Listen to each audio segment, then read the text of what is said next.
Assalamualaikum warahmatullahi wabarakatuh. Selamat siang anak-anak semua. Gimana kabarnya hari ini? Alhamdulillah sehat ya. Oke, ini kenapa bangkunya pada berantakan semua? Kalian habis olahraga? Habis diskusi, tolong dilatihkan terlebih dahulu ya. Oke. Itu yang di belakang siapa yang tidur? Mas tolong dibangunin. Oh, Mas Farid. Mas Farid tolong cuci muka terlebih dahulu ya Mbak. Ya. Nah, kalau bangkunya kayak gini kan enak, kita belajarnya juga bisa nyaman dan juga rapi. Sebelum kita memulai pembelajaran pada siang hari ini, akan lebih baiknya kita memulai dengan berdoa terlebih dahulu kepada ketua kelas. Dimohon untuk memimpin doanya.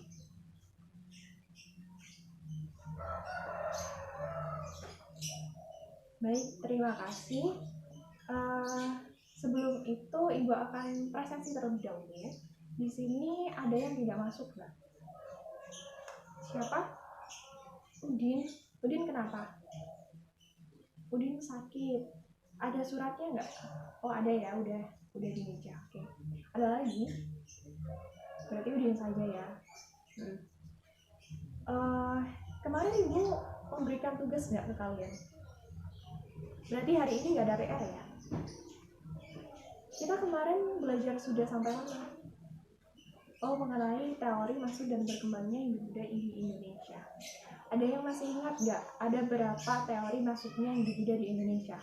Kalau kalian kemarin mendengarkan, tentunya hari ini pasti bisa menjawab. Apalagi tadi malam kalian sudah belajar. Iya, Mas Hafiz silakan.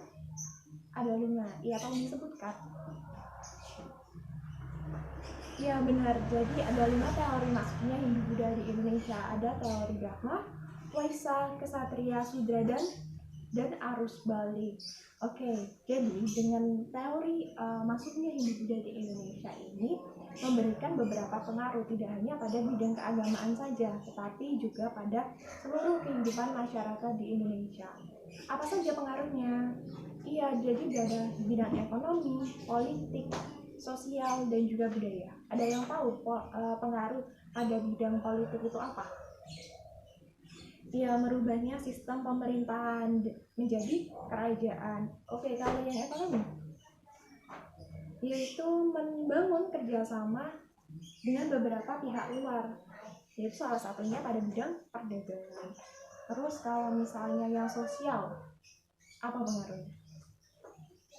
Jadi kalau pengaruh sosial di bidang sosial adalah adanya stratifikasi sosial, yaitu adanya kelas-kelas sosial. Nah, kalau bidang kebudayaan ini pengaruhnya apa saja yang masih kita temui hingga saat ini? Ada bangunan, ada artefak, ada arca, dan candi. Nah, berbicara mengenai candi di Indonesia, ada yang pernah pergi ke Candi Prambanan atau Candi Borobudur? Jadi 29 hanya 7 anak ya, berarti yang udah berkunjung ke sana. Nah, jadi Candi Prambanan ini kan termasuk candi Hindu di Indonesia, salah satu bangunan yang paling megah, gitu kan. Nah, di mana di dalamnya ini terdapat beberapa patung dewa. Nah, ini Ibu ada contoh patung dewa, salah satu patung dewa yang ada di dalam Candi Prambanan. Ada yang tahu nggak ini patung dewa siapa? Yang belakang kelihatan? Oh enggak, ini bisa di-rolling sampai ke belakang ya, biar temennya tahu semua. Jadi itu adalah salah satu dewa, replika dewa yang berada di Candi Prambanan. Ada yang tahu? Dewa siapa? Dewa Siwa. Ada yang berpendapat lagi? Dewa Brahma. Ada lagi? Jadi jawabannya kurang tepat semua. Itu adalah salah satu dewa Wisnu yang berada di sebelah kanan candi yang paling besar, Candi Prambanan. Itu kan terdapat 3 candi. Nah, yang di tengah-tengah itu kan ada candi yang paling besar.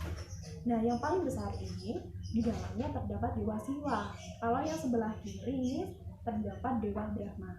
Nah, kalau yang kalian pegang tadi adalah Dewa Wisnu yang terdapat di sebelah kanan Dewa Siwa.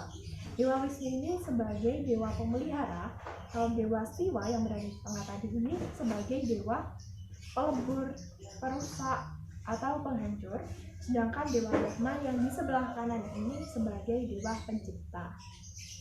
Ya, ada yang ditanyakan? Iya Mbak Lana, kenapa? Nah, pertanyaan yang bagus ini, kenapa Dewa Siwa ini berada di tengah-tengah dan ditempatkan pada candi yang paling besar gitu ya? Kalau kita lihat bahwa Dewa Siwa ini kan tugasnya sebagai Dewa Pelebur, sedangkan seperti Dewa Wisnu ini kan tugasnya sebagai Dewa Pemelihara. Baik disembah ataupun tidak disembah, Dewa Wisnu ini nanti tugasnya akan memelihara alam semesta. Sedangkan begitu juga Dewa Brahma. Dewa Brahma ini kan sebagai Dewa Pencipta. Baik disembah maupun tidak disembah, tugas dari Dewa Brahma ini akan sebagai pencipta alam semesta. Nah, kalau Dewa Siwa juga, ini kan tugasnya sebagai Dewa Pelebur. Jadi di mana baik disembah maupun tidak disembah, Dewa Siwa ini akan menghancurkan alam semesta. Sehingga kenapa masyarakat ini lebih mengagungkan Dewa Siwa, karena takut kalau kehidupan mereka akan selalu diliputi atau diberikan bencana-bencana di dalamnya. Jadi Dewa Siwa ini paling diagungkan dari dewa-dewa yang lainnya. Seperti itu ya. Oke, berbicara soal percandian, jadi pembelajaran kali ini kita akan belajar mengenai percandian di Indonesia. Nah, kalau kita lihat di buku paket kalian, sebenarnya setelah kita belajar mengenai teori masuknya Hindu-Buddha di Indonesia, hari ini sebenarnya kalian akan belajar tentang karakteristik kehidupan pada masa kerajaan Hindu-Buddha. Tetapi kita terlebih dahulu belajar mengenai bukti-bukti peninggalan yang bertujuan agar kalian dapat menganalisis apa saja sih bukti-bukti peninggalan kerajaan Hindu-Buddha di Indonesia itu, dan kalian dapat mengambil sikap toleransi terhadap pembelajaran pada siang hari ini. Oke, Ibu izin menampilkan PowerPoint terlebih dahulu. Jadi topik kita pada siang hari ini yaitu mengenai percandian di Nusantara, khususnya yaitu di Indonesia. Ada yang bisa membacakan slide pertama? Iya Mbak Vina, tolong dibacakan.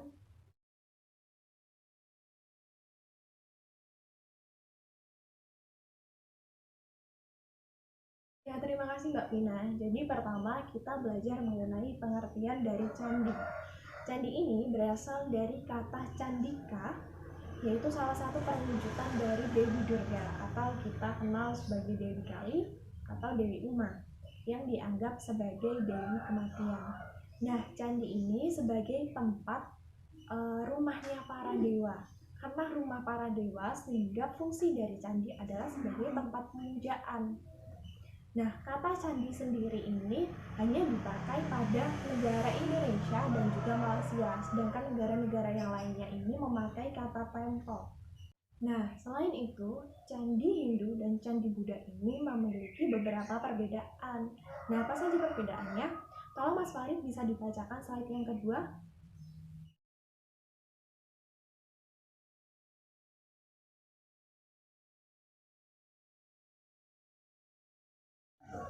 Oke, terima kasih Mas Farid. Jadi terdapat beberapa perbedaan antara candi Hindu dan juga candi Buddha. Salah satunya yaitu fungsi dari candi. Secara umum, fungsi candi adalah sebagai tempat pemujaan.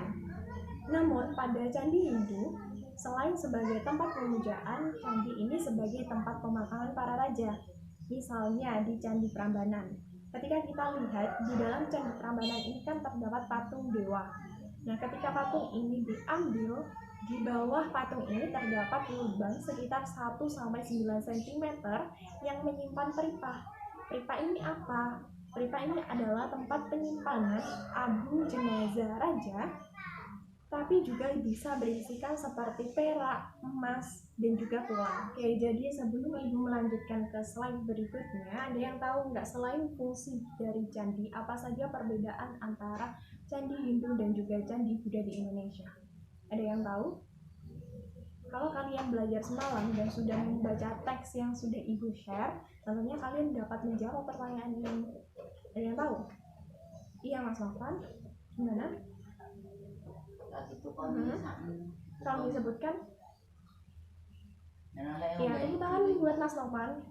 Ya, salah satunya yaitu bagian candi, yaitu di Candi Hindu. Candi Hindu ini terdapat 3 bagian. Yang pertama yaitu Burloka, Bufarloka, dan Sparloka. Jadi yang pertama itu ada Burloka. Burloka ini dianggap sebagai dunia bawah atau dunia kematian. Kenapa? Karena di bawah ini terdapat peripa tempat penyimpanan dari Abu Sang Raja.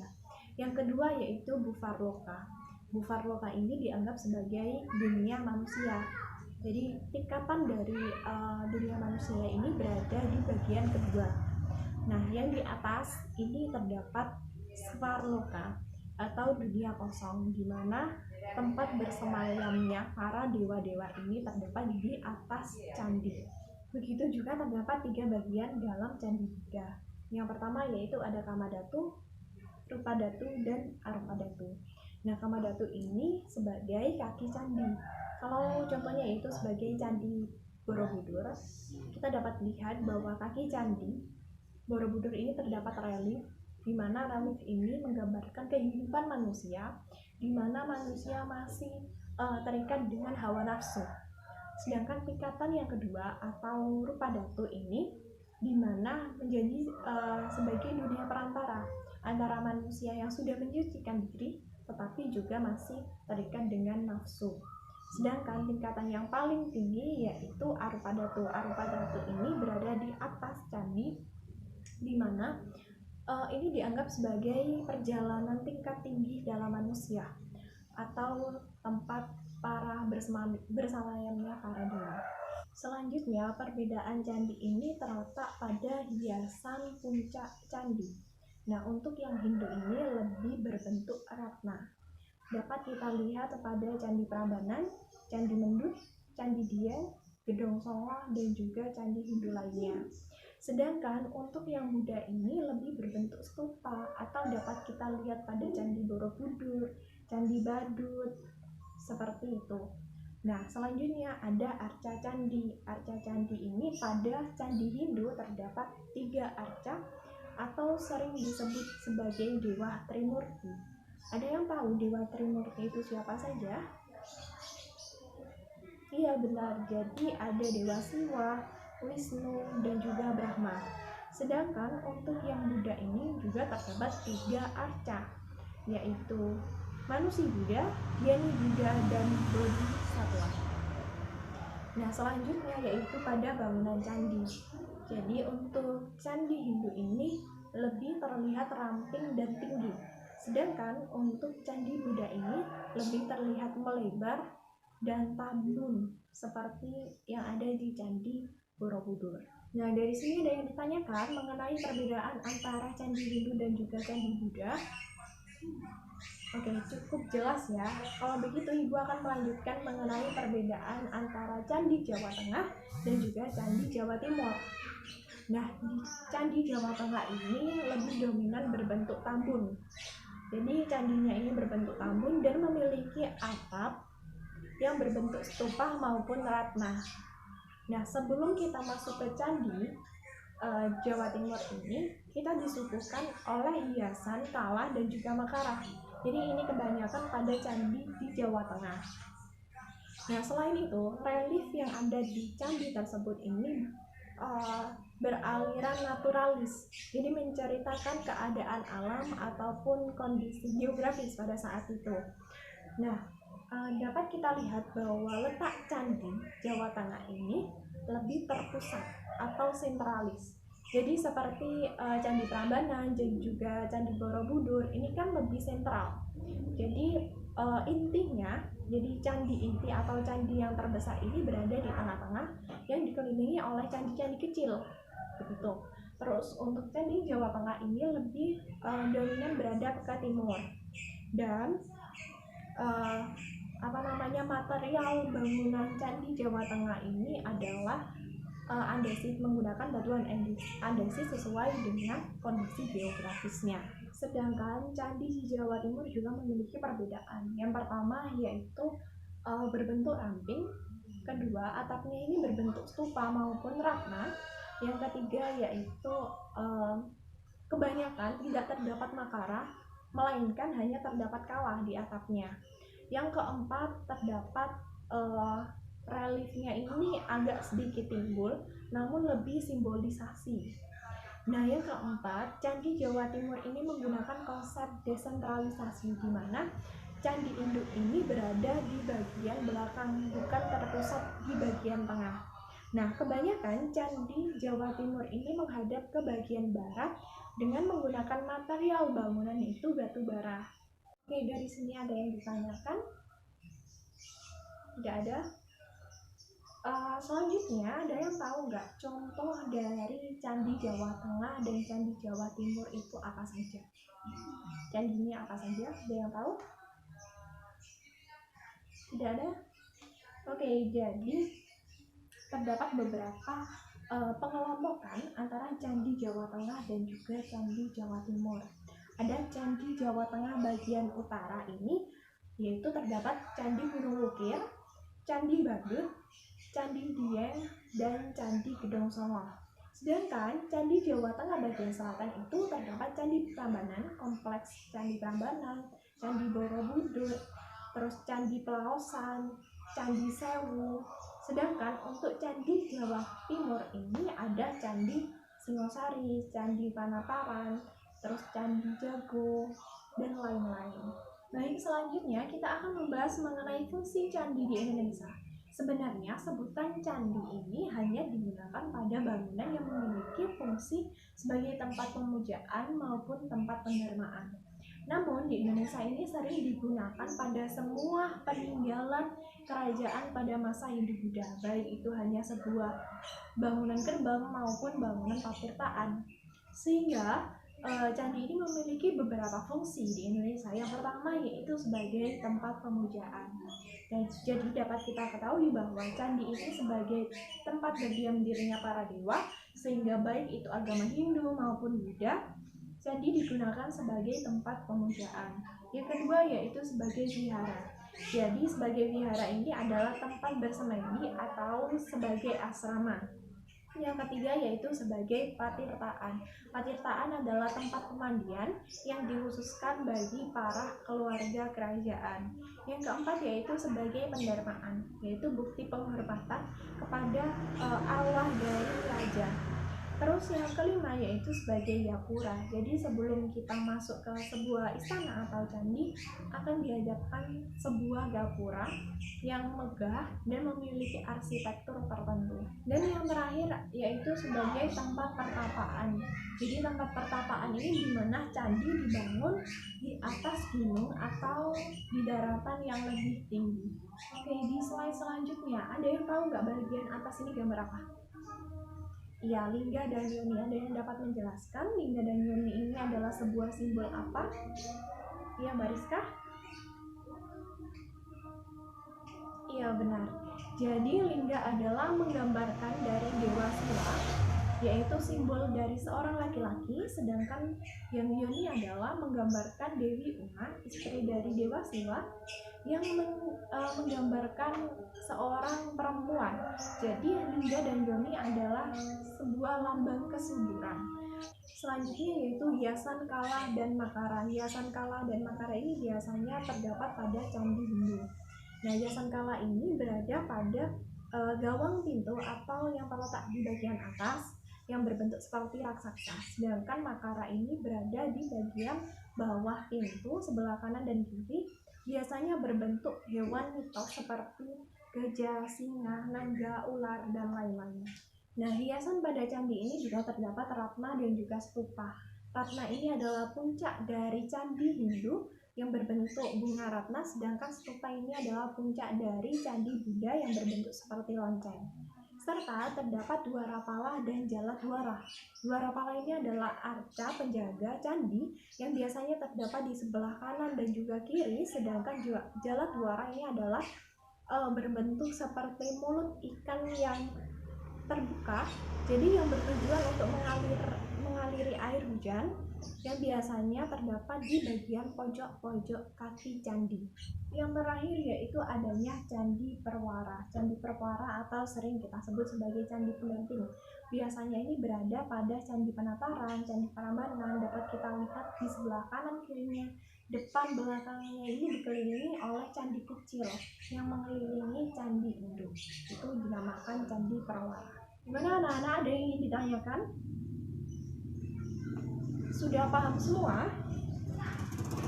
Oke, kalau sudah paham, kali ini kita akan melakukan diskusi. Diskusi tentunya dilakukan secara kelompok dengan model pembelajaran example non-example. Apa itu example non-example? Jadi kalian nanti akan dibagi menjadi 5 kelompok dan masing-masing akan menjawab satu pertanyaan yang sudah Ibu sediakan. Nah, pertanyaan ini yaitu berupa gambar. Jadi terdapat 2 gambar. Kalian perlu menganalisis apa itu perbedaan dan persamaan atau sesuai pertanyaan nanti. Dapat dipahami ya? Oke, langsung saja kita mulai berhitung.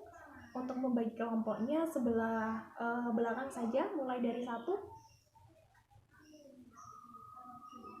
Kalau semua sudah berkumpul ke kelompoknya masing-masing, Ibu akan menampilkan pertanyaan, di mana pertanyaan ini hanya berdurasi 5 menit untuk tiap kelompok. Jadi misalnya pertanyaan nomor 1 untuk kelompok 1, sedangkan pertanyaan nomor 2 untuk kelompok 2, begitupun seterusnya. Bisa dimengerti? Iya, gimana? Iya, jadi jawabannya ini ditulis di kertas saja, karena nanti setelah diskusi, nanti jawabannya dikumpulkan ke Ibu, ya. Ada yang ingin ditanyakan? Oke, tidak. Tidak, langsung saja Ibu menampilkan pertanyaan yang pertama untuk kelompok 1. Oke, langsung saja. Kelompok 1 silakan menjawab, silakan menganalisis sesuai dengan poin-poin yang ada di slide.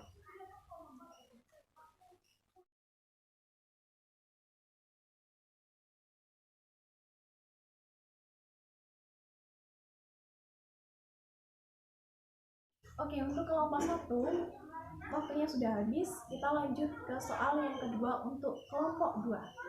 Silakan dicermati, ketika ada yang bingung langsung ditanyakan ke Ibu. Iya, gimana Mbak? Iya, jadi kalian menganalisis terdapat persamaan atau perbedaan di antara kedua gambar tersebut. Ya, dapat dipahami ya? Oke. Jadi sebenarnya untuk kelompok lain juga bisa menjawab pertanyaan dari kelompok-kelompok sebelumnya, karena nanti ketika mereka presentasi, kalian diharuskan untuk bertanya atau memberikan tambahan jawaban kepada kelompok yang sedang melakukan presentasi. Seperti itu. Jadi kalian juga harus menyimak tiap soal masing-masing kelompok. Oke. 5 menit waktu berjalan untuk kelompok 2.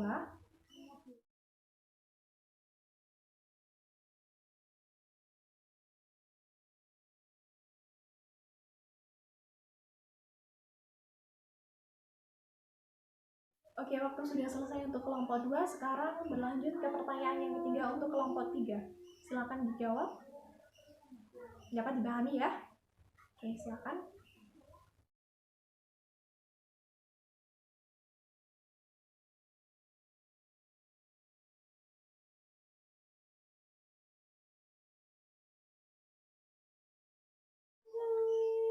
Selanjutnya pertanyaan untuk kelompok 4. Silakan kelompok 4 untuk dicermati.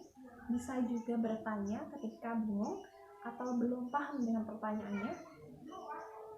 Iya, gimana Mbak? Iya, jadi ini kan terdapat Candi Badut dan juga Candi Singosari. Nah, kalian analisis Candi Badut dan Singosari ini terdapat perbedaan apa?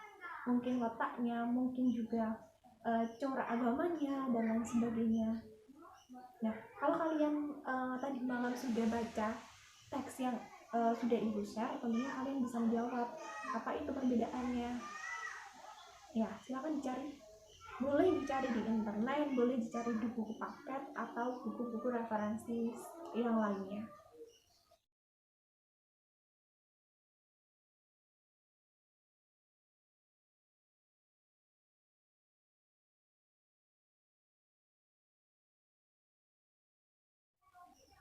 Oke, pertanyaan yang terakhir untuk kelompok 5, silakan dijawab pertanyaannya.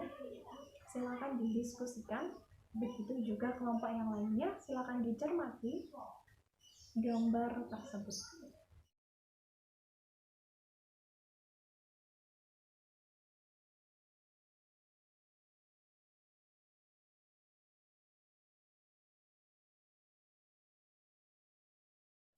Oke, karena waktu diskusi sudah selesai, selanjutnya kalian masing-masing perwakilan dari kelompok akan mempresentasikan hasil dari diskusi. Langsung saja untuk kelompok 1, silakan perwakilan dari kelompok 1 menyampaikan hasil diskusinya.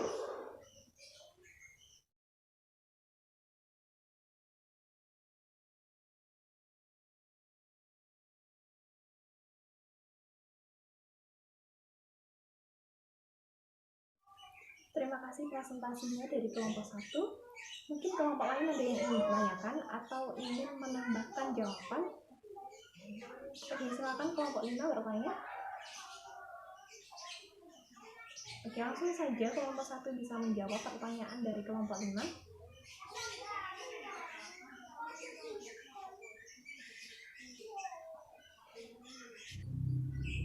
Iya, jadi benar bahwa perbedaan antara Candi Borobudur dengan Candi Prambanan yaitu kalau Candi Borobudur ini memiliki corak agama Buddha, yaitu didirikan pada dinasti Sailendra pada Raja Samaratungga. Nah, Candi Borobudur ini memiliki 3 tingkatan yang terdiri dari Kamadatu, Rupadatu, dan Arupadatu. Nah, Candi Borobudur ini cenderung memiliki atap stupa dan berbentuk tambun. Sedangkan untuk Candi Prambanan sendiri ini bercorak agama Hindu, yaitu didirikan pada dinasti Sanjaya oleh Raja Rakai Pikatan.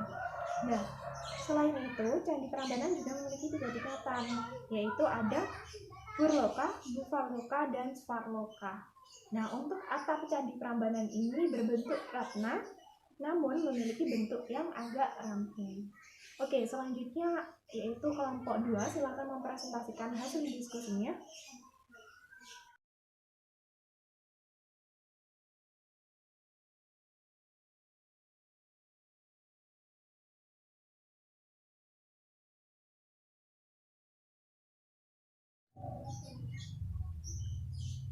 Baik, terima kasih untuk kelompok 2 sudah mempresentasikan hasil diskusinya. Untuk kelompok lain bisa bertanya atau menambahkan jawaban, silakan. Oke, kelompok 3 bertanya.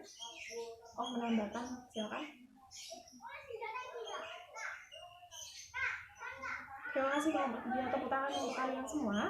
Jadi memang benar jawabannya bahwa terdapat persamaan antara Candi Borobudur dengan Candi Mendut, di mana kita tahu bahwa kedua candi tersebut adalah memiliki corak agama Buddha dan memiliki langgam Jawa Tengah. Jadi untuk Candi Mendut sendiri ini di dalamnya terdapat 3 arca Buddha dengan sikap berkhutbah, yaitu dengan sikap duduk sempurna atau dapat disebut sebagai Buddha Sakyamuni. Jadi di Candi Borobudur dan Candi Mendut ini terdapat relief yang hampir sama, karena memang letak dari Candi Borobudur dan Candi Mendut ini memang tidak jauh, sekitar 3 km. Nah, kalau kita lihat antara Candi Mendut, Candi Pawon, dan Candi Prambanan ini membentuk satu garis lurus atau garis linier dari utara ke selatan. Seperti itu, ada yang ditanyakan? Oke, cukup jelas ya. Silakan untuk kelompok 3 mempresentasikan hasil diskusinya.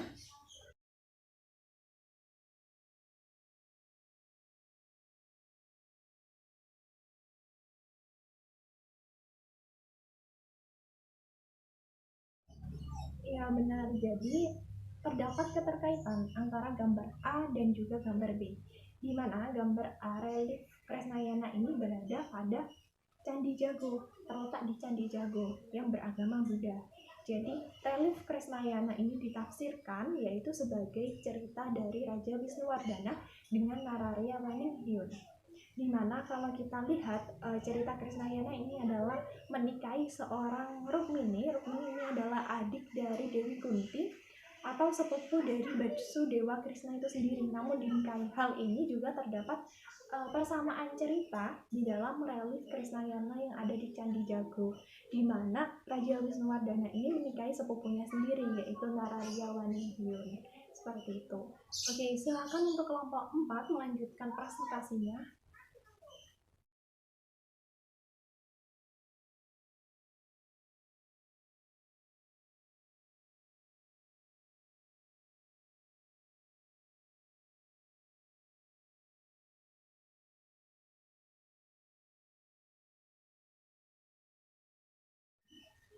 Baik, terima kasih untuk kelompok 4. Silakan kelompok yang lainnya dapat menanggapi atau bertanya. Silakan kelompok 4 menjawab pertanyaan dari kelompok 2. Baik, terima kasih, tepuk tangan untuk kalian semua. Jadi memang benar terdapat perbedaan antara Candi Singosari dengan Candi Badut meskipun sama-sama terdapat di Jawa Timur. Untuk Candi Badut sendiri ini memiliki langgam atau bergaya Candi Jawa Tengah karena memiliki bentuk yang tambun, terus atapnya ini berundak-undak, terus berhiaskan terdapat hiasan kalah dan juga makara. Sedangkan untuk yang Candi Singosari ini bergaya Jawa Timur yang memiliki bentuk bangunan yang ramping, di mana atapnya ini bertingkat-tingkat seperti itu. Oke, selanjutnya yaitu kelompok 5. Silakan mempresentasikan hasil diskusinya.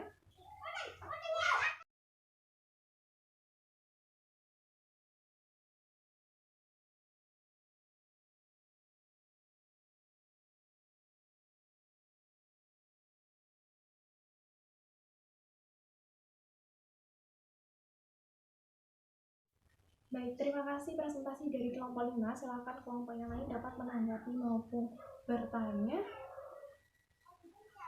Gimana untuk kelompok yang lain? Oke, kelompok 4 silakan menambahkan jawaban.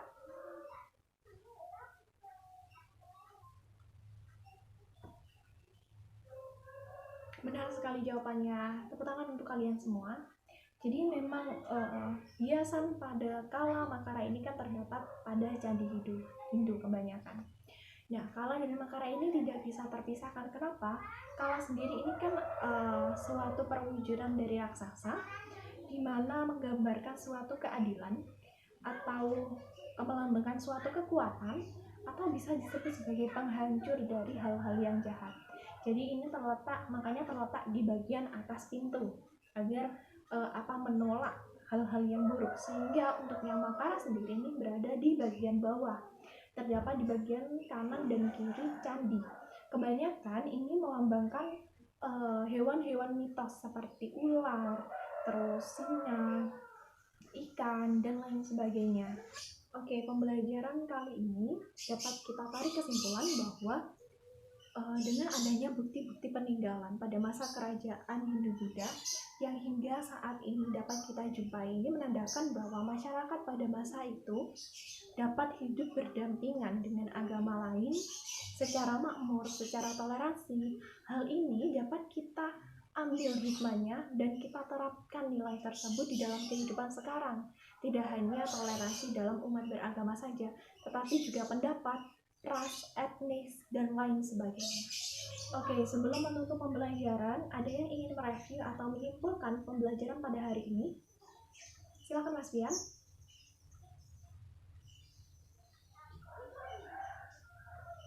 Baik, terima kasih. Oke, tolong diperhatikan sebentar. Jadi, Ibu akan memberikan tugas untuk minggu depan. Minggu depan kalian harus membuat makalah. Makalahnya mengenai kehidupan kerajaan Hindu-Buddha di Indonesia. Jadi kalian boleh memilih salah satu kerajaan, tidak boleh sama satu kelompok dengan kelompok yang lainnya, karena kerajaan Indonesia sangat banyak, baik itu Hindu, baik itu Buddha. Jadi minimalnya adalah sekitar 6-7 halaman. Ya. Jadi tadi yang tidak masuk bisa masuk ke kelompok yang kurang ya. Oke. Dapat dipahami? Jadi minggu depannya lagi kalian baru presentasi. Jadi minggu depan hanya mengumpulkan makalah. Dapat dipahami ya? Baik, kalau begitu Ibu tutup pembelajaran pada siang hari ini. Semoga pembelajaran kita bermanfaat dan bisa ditutup dengan berdoa. Silakan dipimpin oleh ketua kelas.